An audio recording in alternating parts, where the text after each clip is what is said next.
Gas বিদ্যুতের বিল দেয়া সহ সব ডিজিটাল হয়ে গেলেও ভবিষ্যতে ইন্টারনেট না থাকলে করণীয় সম্পর্কে পদক্ষেপ নেওয়া হচ্ছে বলে জানিয়েছেন সংশ্লিষ্ট প্রতিমন্ত্রী নসরুল হামিদ।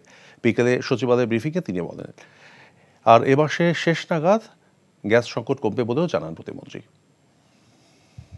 এই ধরনের পরিস্থিতি যেখানে ইন্টারনেট থাকবে না বা এরকম অন্য ধরনের পরিস্থিতি যদি তৈরি হয় অন্য কোনোভাবেই, তাহলে যেন আমরা সমাধান করতে পারি। এই ডিজিটালাইজ হওয়ার ফলেও যাতে বিদ্যুৎ বিল বা গ্যাস বিল তারা যেন দিতে পারে। গ্যাসের আমাদের একটা সমস্যা হয়েছে, আমাদের এফএসআরইউ একটা কাজ করছে না, 700 MMC গ্যাস এখন আমাদের শর্টেজ। আমরা আশা করছি আপনার 29-30 তারিখের মধ্যে আমাদের এই গ্যাসের সমস্যাটা অর্থাৎ এফএসআরইউ সমস্যাটা আমরা মিটে যাবে।